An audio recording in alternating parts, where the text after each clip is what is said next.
दोस्तों, एक पालतू बिल्ली के काटने से घर वालों की तड़प तड़प कर मौत हो जाती है। क्या तो कारण बनता है क्यों वह बिल्ली काटती है, और क्या उसके पीछे का कारण था जो बिल्ली के काटने से सारे घर वालों की मौत हो जाती है। थोड़ा सा यहाँ पर यह वीडियो देखने की बहुत ज़्यादा आवश्यकता है उन लोगों को जो अपने घर पर पेट पालते हैं, यानी कि पालतू जानवर पालते हैं, कुत्ते, बिल्ली या फिर और चीज़ें। तो वीडियो को पूरा ज़रूर देखिएगा। नमस्कार, मैं हूं सुदेश कुमार और तिरछी बात चैनल में आपका स्वागत है। यह घटना घटित होती है उत्तर प्रदेश के वाराणसी के अंदर राजकुमार नाम का एक किसान रहा करता है। काफ़ी खेतीबाड़ी है, खूब फसल होती है। घर के अंदर पत्नी है और बेटी है रेनू बीए फाइनल ईयर में पढ़ा करती है कॉलेज के अंदर। पर रेनू को जानवरों से बहुत ज़्यादा लगाव था। पिता ने कई बार उसको समझाया भी था कि बेटी, जानवर के पास ज़्यादा मत रहा कर, ठीक है, दूर से रोटी डाल दिया कर। कुत्ते बिल्लियों से ज़्यादा प्यार करती थी, दूर से रोटी डाल देकर दूध पिला दिया कर, छाछ पिला दिया कर, लेकिन ज़्यादा इनको गोद में उठाना, ज़्यादा घर के अंदर घुसाना, ये ठीक नहीं है। मगर दोस्तों, बेटी की दीवानगी थी, जानवरों से लगाव इतना था, कोई भी पिल्ला या फिर कोई भी ऐसा असहाय पालतू दिखता, पिल्ला वगैरह बिल्ली दिखती, उसको घर पर ले आती और उसको खाना वगैरह खिलाया करती। इस तरह का उसका स्वभाव था। एक दिन की बात है, रेनू कॉलेज जा रही थी स्कूटी से, और फिर उसी की स्कूटी के सामने आकर एक छोटा सा पिल्ला उसकी स्कूटी से टकरा जाता है और उसको चोट लग जाती है। रेनू को बहुत दर्द होता है कि बताओ, मेरी स्कूटी से ही है पिल्ला टकरा गया। और उसके बाद उस कुत्ते के पिल्ले को अपनी गोद में उठाती है और रेनू उसको घर पर ले आती है।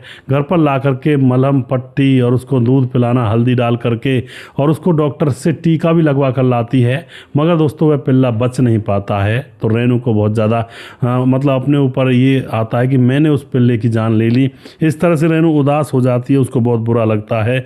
मगर जो पिता होता है वह उसको समझा देता है कि बेटी देख, जो होनी है वो तो हो गई, वो मर गया बेचारा, उसकी ज़िंदगी इतनी ही लिखी थी, तू क्यों परेशान होती है, तू खुश हो जा, अपनी पढ़ाई लिखाई में ध्यान दे। अब उसके बाद क्या होता है दोस्तों, रेनू अपनी पढ़ाई लिखाई में लग जाती है। काफ़ी दिन गुजर जाते हैं, कॉलेज जाती, घर आती, घर पर काम करती, मम्मी पापा का हाथ बटाया करती। बहुत ही अच्छी लड़की थी, नेक थी, गरीबों पर भी मदद किया करती। रास्ते में कोई गरीब मिल जाता तो अपना टिफ़िन उस गरीब को खिला जाया करती। कहती मैं तो घर जाकर दोबारा खा लूँगी। तो अब यहाँ पर क्या होता है, एक दिन की बात होती है, रेनू अपने बगीचे में पौधों को पानी वगैरह दे रही थी। तभी वहाँ पर एक बिल्ली का बच्चा कूद करके आता है। शायद उसको किसी कुत्ते ने मतलब लड़ाई की थी उससे, तो वह उसके पास कूद करके आता है। तो वह बहुत ज़्यादा घायल थी। अब उसके बाद उस जो बिल्ली होती है, बिल्ली का बच्चा, उसको उठाती है, वह उसका साफ़ करती है। वो जो घाव था, कुत्ते ने उसको काटा था, घाव को साफ़ करने के बाद मलहम पट्टी करवाने के लिए डॉक्टर के पास ले जाती है। डॉक्टर ज़्यादा दूर नहीं था, पेट का जो डॉक्टर होता है जानवरों का। और फिर उसके बाद बिल्ली का ट्रीटमेंट करती है और जो मतलब उसकी घाव की सफाई लगातार करती रहती है, तो बिल्ली स्वस्थ हो जाती है। बिल्ली इतनी प्यारी थी, सबसे प्यार से बात करती थी। अब वह वहाँ से भागती ही नहीं है और बिल्ली उनके घर में ही रहने लगती है, एक सदस्य की तरह। अब जो बिल्ली होती है वह पालतू बन जाती है, और जो पिता होता है रेनू का, राजकुमार, वह भी उस बिल्ली से काफ़ी खेला कूदा करता था और उसको खिलाया भी करता था। अब एक दिन की बात होती है दोस्तों, अब जो बिल्ली को वह लोग खिला रहे थे, तो मम्मी पापा ये बात करते हैं कि ये लड़की सारे जानवरों को, इसका मन करे तो ये सारे दुनिया भर के जानवरों को हमारे घर में इकट्ठा कर दे। फिर वो दोनों माँ बाप हंस भी रहे थे, चलो बच्ची अपना उसको लगाव है इन चीज़ों से, अब हम क्या कहें, कई बार कह भी लिया। तो माँ बाप इस तरह से बातें करके चुप हो जाते हैं। अब जो रेनू होती है वह कॉलेज में जाया करती है, तो कॉलेज में पढ़ाई के दौरान उसके साथ एक पढ़ने वाला लड़का पवन, उससे उसकी बातचीत होने लगती है। लेकिन जैसी बातचीत उन दोनों की होने लगती है, तो वह पवन से स्पष्ट कह देती है कि देखो, अगर तुम्हें मुझसे नज़दीकियाँ बढ़ानी हैं तो मैं सीधा शादी करूंगी, उन फालतू की चीज़ों में नहीं पड़ूंगी। जैसे बाबू सोना आजकल चल रहा है, निब्बा निब्बी का प्यार, मुझसे अगर प्यार करना है या बातचीत करनी है तो शादी करनी होगी। तो पवन उसको देख करके मुस्कुरा जाता है और कहता है कि अरे पगली, शादी करने के लिए तो मैं तुमसे ये लगाव लगा रहा हूँ, नज़दीकियाँ बढ़ा रहा हूँ।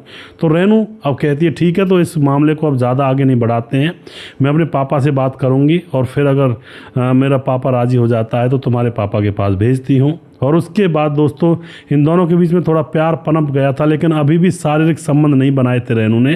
कह दिया था कि ये सब काम शादी के बाद होना चाहिए, उससे पहले मैं तुम्हें टच भी नहीं होने दूंगी, चाहे बेशक बुरा मान जाओ, अगर ये बुरी बात लग रही है तुम्हें तो बेशक दोस्ती तोड़ दो। इस तरह की कड़क स्वभाव की भी रेनू थी, लेकिन लड़का उसके इस कड़कपन को और उसकी सादगी और पवित्रता को देखकर उसके ऊपर मोहित हो जाता है कि ऐसी ही तो लड़की चाहिए थी, मुझे ऐसी लड़की नहीं चाहिए थी कि जिसके साथ 2-4 दिन नए लड़ाओ और 2-4 दिन में अपने कपड़े खोल देती हो लड़के के सामने।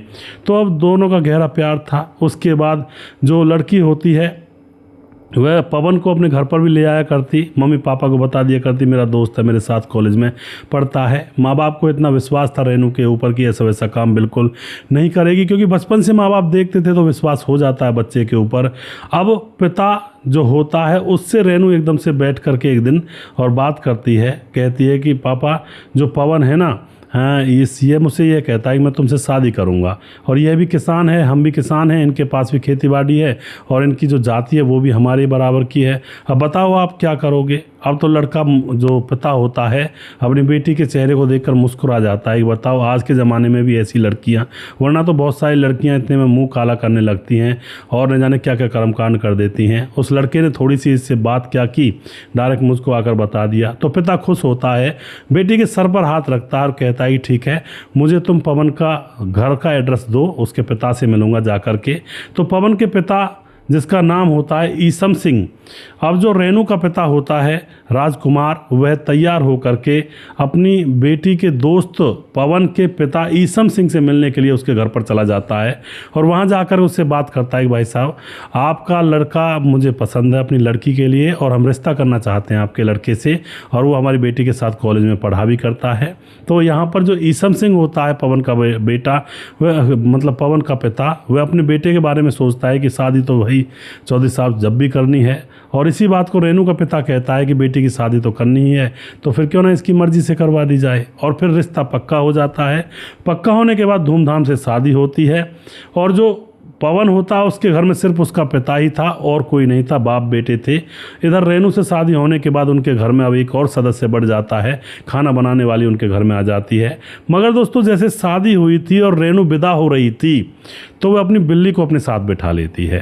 अब उसका पापा ये भी कहता है राजकुमार कि अरे इसको कहाँ ले जा रही हो, यहीं पर रह लेगी, लेकिन रेनू कहती है नहीं पापा मैं इसको अपने साथ ले जाऊंगी और मैं इसको अपने वहीं पर रखूंगी। और उसके बाद जब पवन के पिता को पता लगता है ईसम को, तो ईसम सिंह जो होता है वह कुत्ते बिल्लियों से थोड़ा दूर रहा करता था, क्योंकि उसको लगता था ये काट लेते हैं बिना वजह के, फिर टीके लगवाने पड़ते हैं इंजेक्शन, तो वह दूर रहा करता था। लेकिन बहू की जो मर्जी होती है उसके सामने नहीं चल पाती है। जो ईसम सिंह होता है फिर वह कह ही देता लास्ट में चलो कोई बात नहीं, ले चलो अपनी दूध पिला दिया करना, वहीं पर रख लिया करना। और उसके बाद दोस्तों बिल्ली को वह रेनू अपने साथ अपने ससुराल ले जाती है, वहाँ पर अपने ससुर की खूब सेवा करती है, अपने पति के साथ मिलजुल कर रहती है। कोई ऐसा उनके बीच में प्रतिरोध नहीं था, ना कोई ऐसा गलत संबंध पहले बने थे शादी से पहले, तो बहुत ही अच्छा पवित्र बंधन इनका बन जाता है। अब क्या होता है दोस्तों, पिता खेतों पर जाता और साथ में पवन भी खेतों पर चला जाया करता, घर में रेनू रह जाया करती और घर का काम धाम किया करती और अपनी बिल्ली के साथ खेला करती है। एक दिन की बात होती है, वहाँ पर बिल्ली एक दिन बाहर निकल जाती है नज़र बचा करके, तो गली के किसी कुत्ते ने उसको काट लिया होता है वहाँ पर जा कर के। अब वह वापस घर आती है तो रेनू ने देखा कि भाई किसी कुत्ते ने काट लिया, तो उसका ट्रीटमेंट करती है और उसके बाद ट्रीटमेंट करने के बाद वह सही हो जाती है। थोड़ा सा एक दांत गड़ा था बस उसके कुत्ते का उसकी बिल्ली के गर्दन पर, तो उसको हल्दी वगैरह लगा दी जाती है तो वह सही हो जाती है।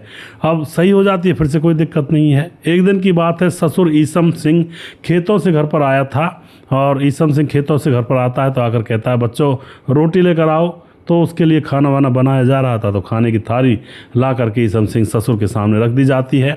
अब यह नियम था, जब ईसम सिंह रोटी खाया करता था ससुर, तो बिल्ली उसके सामने आकर बैठ जाया करती थी। जैसे पालतू कुत्ते होते हैं वह उसके सामने रोटी का टुकड़ा डाल दिया करता तो वह खा लिया करती थी। आज भी बिल्ली उसके सामने जाकर बैठ जाती है और इधर ईसम सिंह जो होता है वह सोचता है कि रोटी मांग रही है तो रोटी डाल देती है उसके सामने। ईसम सिंह डाल देता है बिल्ली के सामने रोटी। मगर दोस्तों आज अजीब अजीब सी वह बिल्ली दिखाई दे रही थी, रोटी को नहीं खाती है और ईसम सिंह की तरफ घुर्राने लगती है और छलांग लगाकर उसके हाथ पर काट लेती है। अब तो ईसम सिंह हाल बेहाल हो जाता है, दर्द से तड़प जाता है।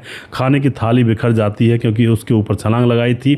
वह जाकर के नल में अपना हाथ साफ कर लेता है और अपनी बहू से कहता है, रेनू मैंने कहा था मुझे ये कुत्ते बिल्ली पसंद नहीं है, मैं इसी बात से बचपन से डरा करता था कि कुत्ते बिल्ली काट लेते हैं तो बहुत बुरा हाल हो जाता है। लेकिन दोस्तों यहाँ पर वह ये सोचता है कि अभी थोड़ा सा ही तो काटा, इससे कुछ नहीं होगा, और वह डॉक्टर को नहीं दिखाता क्योंकि उसको इंजेक्शन लगवाने से भी डर लगा करता था। तो वह समझता है कुछ नहीं होगा, बिल्ली से काटने से क्या होता है, ऐसा कुछ यहाँ पर उसने समझा हुआ था। अब तो उसके बाद क्या होता है दोस्तों, कुछ दिन गुजरते हैं। कुछ दिन गुजरने के बाद जो ईसम सिंह होता है वह अपने बेटे पवन से बोलता है कि यार ये तो बहुत बदल गई है। पवन उसी टाइम शाम को जब घर आया था और ये तो काटने को दौड़ती है। अब 3 दिन गुजर जाते हैं। 3 दिन गुजरने के बाद जो पवन होता है उसके ऊपर भी बिल्ली झपट्टा मारती है और उसको भी काट लेती है। अब तो पवन भी बेहाल। अब बस दोनों बाप बेटे रेनू को गाली देना चाहते हैं, लेकिन गाली दें तो दें कहाँ से, वो तो अपने घर की बहू है। अब पवन भी उसको खूब पीटता है बिल्ली को, लेकिन रेनू उस बिल्ली को बचा देती है कि मत मारो जी, क्योंकि ये जानवरी तो है। अब इस चीज़ का किसी को आभास नहीं था कि बिल्ली के काटने से भी कुछ होगा, बस यही था कि इसने काट क्यों लिया।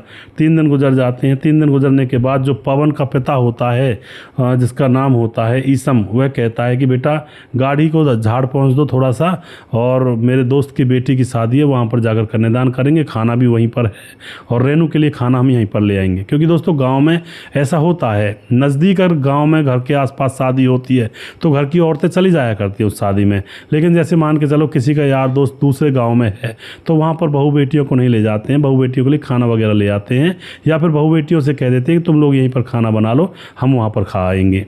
तो ऐसा ही यहाँ पर होता है। ईसम सिंह जो होता है खाने के लिए बेटे से कहता है गाड़ी तैयार करो, चलते हैं, शादी में चलना है। तो बाप बेटे गाड़ी तैयार करने के बाद एक शादी में पहुंच जाते हैं दूसरे गांव में। वहां पर जैसे ही ये खाना खा रहे होते हैं तो ईसम सिंह जो पिता होता है उसकी दिल की धड़कनें तेज़ होने लगती हैं और उसके हाथ से प्लेट छूट जाती है और ज़मीन पर धड़ाम से गिर जाता है। बेटा जो पवन होता है एकदम से घबरा जाता है, अपनी प्लेट नीचे रख करके पिता को उठाता है, और भी जो 2-4 लोग होते हैं वे भी और पिता को उठाकर गाड़ी में बिठाते हैं। और जो बेटा होता है पवन सिंह उसको हॉस्पिटल ले जाता है। हॉस्पिटल में ले जाने के बाद उसकी हालत बहुत ज़्यादा ख़राब हो जाती है। डॉक्टर चेकअप करते हैं, ब्लड टेस्ट वगैरह रिपोर्ट जब आती हैं तो डॉक्टर एकदम से कह देते हैं बेटा पवन से कि आपके पिता अब बच नहीं पाएंगे। पवन कहता है क्या हुआ डॉक्टर साहब ऐसा? तो वह डॉक्टर बताते हैं कि इनको रेबीज हो गया है। वहीं पर बहू पहुंच जाती है रेनू। अब उससे भी पूछा जाता है कि रेबीज कैसे कैसे हुआ आपके ससुर को?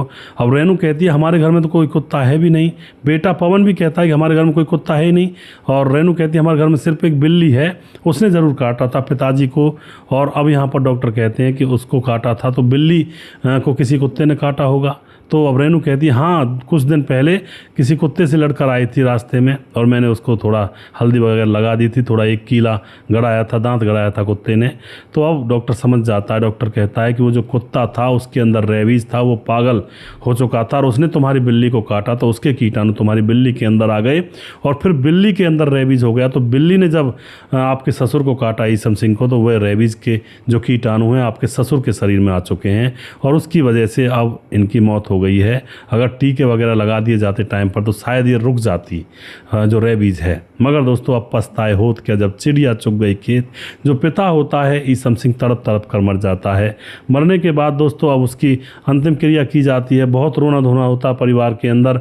पवन सिंह होता वह रेनू की तरफ दांता निकाल कर देखा करता कि तुमने मेरे पिता को मरवा दिया बिल्ली रख करके। और उसके बाद पवन सिंह उस बिल्ली को ले जा करके कहीं और छोड़ देता है जंगल में। और फिर उसके बाद जब पिता की राख ठंडी भी नहीं हुई थी, 5-7 दिन गुजरे थे और उसके बाद पवन की भी दिल की धड़कनें तेज होने लगती हैं। तो अब जो रेनू होती है वो घबरा जाती है, क्योंकि रेनू को पता था, पवन को भी पता था कि बिल्ली ने पवन को भी काटा है। लेकिन अब पिता की मौत के चक्कर में, अंतिम संस्कार के चक्कर में, उसके इलाज के चक्कर में पवन यह भूल गया था कि उसे भी बिल्ली ने काट लिया था थोड़ा सा, उसको ट्रीटमेंट करवाना चाहिए। अब दोस्तों पवन की बारी थी। उसको सिम्टम्स वही आने लगते हैं रेबीज़ के। उसको हॉस्पिटल में ले जाती है रेनू, क्योंकि घर में अब अकेली रेनू रह गई थी, अपने मम्मी पापा को बुला करके अपने पति पवन को हॉस्पिटल ले जाती है। वहाँ पर डॉक्टर कहते हैं इसको रेबीज हो गया है, लेकिन अभी इतना नहीं हुआ है, काबू में आ जाएगा, इसको दिल्ली ले जाओ। और दिल्ली ले जाया जाता है बड़े हॉस्पिटल में, वहाँ पर भी डॉक्टर ये कहते हैं कि काबू में आ जाएगा, चिंता करने की कोई ज़रूरत नहीं है। लेकिन दोस्तों ट्रीटमेंट चलते चलते उसकी हालत ख़राब हो जाती है और कुत्ते की जैसे हरकतें करने लगता है, जैसे भौंकना, लार टपकाना, पानी से डरना, इस तरह की उसकी हरकतें होने लगती हैं। तो अब डॉक्टर भी अपने हाथ खड़े कर देते हैं कि भाई हम इसको नहीं रोक पाए और अब इनकी मौत होना तय है। क्योंकि रेबीज़ हो जाने के बाद अगर कोई इंसान भौंकने लगता है तो समझो उसका काम अब ख़त्म होने वाला है, क्योंकि इसका कोई इलाज नहीं है दोस्तों। सिर्फ अगर पहले ही एंटीडोट लगा ली जाए तो ही इलाज संभव है। अब तो पति की भी तड़प तड़प कर मौत हो जाती है और जो रेनू होती है उसका रो रो कर इतना बुरा हाल होता है। उसका पिता उससे कहता भी है, राजकुमार बेटी मैंने तुमसे बोला था ना, इन जानवरों को इतना ज़्यादा नज़दीक मत रखा करो, कोई पता नहीं इनका दोबारा वार भी कर देते हैं और क्या पता क्या हो जाए किसी को। तो अब रेनू अब रोती रहती है, लेकिन अब पछताए होत क्या, जब चिड़िया चुग गई खेत। परिवार के 2 सदस्य थे, मर्द पुरुष, वो अब जा चुके हैं, रेनू अकेली है, नई भरी जवानी है, शादी को ज़्यादा दिन भी नहीं हुए हैं, 6-7 महीने। हालांकि शादी तो शायद दूसरे लड़के से करवा दी जाएगी उसकी, लेकिन जो ससुर था, अच्छा पति था, वो तो वह गंवा ही चुकी है ना। तो इस तरह से दोस्तों कई बार पालतू जानवर जो होते हैं जी का जंजार भी बन जाते हैं। तो भैया पालतू जानवर तो रखें, लेकिन उनको ज़्यादा इतना घर के अंदर घुसाना या उनको अपने पास में सुलाना या फिर इस तरह का जो माहौल है वो ना करें। हाँ, रोटी डालनी है डाल दो, दूध डाल दो दरवाजे पर, और कुत्ता तो दरवाजे पर ही शोभा देता है, घर के अंदर तक तो कुत्ता नहीं घुसाया जाता। लेकिन जब पालने वाले होते हैं वो घर के अंदर अपने बिस्तरों पर कुत्तों को सुला लेते हैं। तो दोस्तों यह थोड़ा सा अजीब सा लगता है, तो सावधानी बरतनी बहुत ज़रूरी है, क्योंकि इंसान का जो जन्म होता है बड़ी मुश्किल से मिलता है और उसको ऐसे ही गंवाना बहुत बेवकूफ़ी माना जाता है। तो आप जो भी कुछ कहना चाहते हैं अपनी राय कमेंट बॉक्स में लिख सकते हैं। यहाँ पर ये दर्शाया गया इस कहानी के अंदर, मतलब पता लगा है कि बिल्ली को कुत्ते ने काटा था, कुत्ते को रेबीज़ था तो बिल्ली को भी हो गया, बिल्ली ने घर वालों को काटा तो वह रेबीज़ घर वालों में हो गया। तो कभी ये ना समझे कि भाई ये तो कुत्ता नहीं है, ये काट भी गया तो क्या दिक्कत है। रेबीज़ तो भैया चूहों के काटने से भी देखा गया, कई बार उनके अंदर भी कोई ऐसे कीटाणु पनप जाते हैं, चूहे के काटने से भी रेबीज़ हुआ है कई बार, बिल्ली के काटने से भी कई केस ऐसे आए हैं, और कुत्तों के काटने से तो होता ही होता है। अगर कोई कुत्ता बीमार है, रेबीज़ ज़्यादा उसके अंदर बढ़ा हुआ है तो वो फिर उससे भी होगा। तो सावधानी ही सुरक्षा है, सावधानी रखें, कुत्ते बिल्लियों से दूर रहें, थोड़ा सा डिस्टेंस बनाकर ज़रूर रखें। और वीडियो के लास्ट में कुछ भाइयों के नाम ज़रूर लेना चाहूँगा जो हमारे वीडियोज़ को देखते हैं और हमें खूब सपोर्ट करते हैं, लगातार हमारे साथ बने रहते हैं।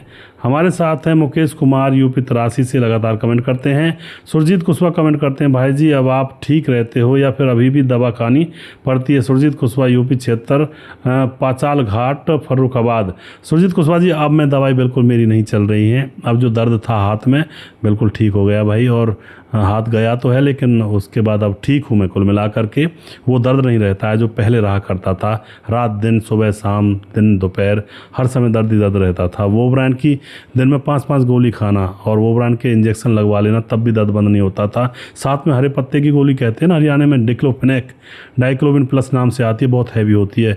5 गोली वो ब्रांड की 5 बार दिन में, और वो ब्रांड की 1 गोली के साथ डाइक्लोविन प्लस की गोली भी खाना, मतलब 2 गोली लेना, एक वो ब्रांड की एक डाइक्लोविन प्लस की, ये दोनों गोलियां 5 बार लेना।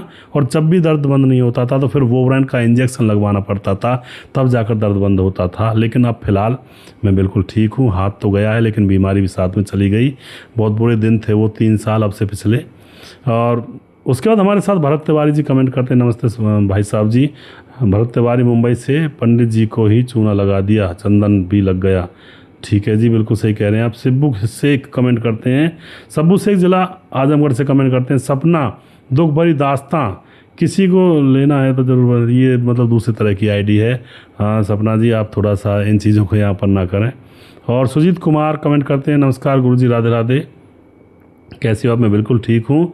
उसके बाद तौहीद कमेंट करते हैं, मोहम्मद तौहीद मालेगांव से कमेंट करते हैं, बहुत धन्यवाद करते हैं जी। धीरज बनवाल कमेंट करते हैं, कलयुग अंत बहुत जल्द होने वाला है, कलयुग का। जी बिल्कुल जी। और उसके बाद मुकेश कुमार यूपी तरासी से कमेंट करते हैं। कपिल देव प्रजापति हैं। ताराचंद शर्मा जो कि राम गोसाई हमारे भाई लगातार बने रहते हैं हमारे साथ, बहुत बहुत धन्यवाद करता हूं भाई का। प्रवीण बघेल से पूरी से, अमित पटेल बिहार बेलवा, मोतिहारी जिला से कमेंट करते हैं। सूरज डीओ नमस्ते सुदेश भाई, सूरज डीओ जो कि फिजी से कमेंट करते हैं, बहुत बहुत धन्यवाद करते हैं सूरज डीओ भाई का। उसके बाद हमारे साथ हैं जी सद्दाम अंसारी, कमेंट करते हैं सुदेश भाई आपकी वीडियो ना देखूँ तो मन ही नहीं लगता है, बहुत बहुत धन्यवाद करते हैं सद्दाम अंसारी जी। आप इसी तरह से अपना प्यार बनाए रखें हमारे साथ। देवेंद्र कुमार कमेंट करते हैं भाई साहब इंसान क्या करे, घोर कलयुग चल रहा है। जी बिल्कुल देवेंद्र भाई जी, और देवेंद्र जी हमारे फरीदाबाद के रहने वाले हैं, हमारे नज़दीक से ही हैं। टीकम शर्मा कमेंट करते हैं पुजारी को जब भी सचेत हो जाना चाहिए था जब उसको नशे की चीज़ खिलाई थी। जी बिल्कुल जी, और उसी टाइम वो अगर पुलिस में जाता और या बताता लोगों को तो वह बच जाता।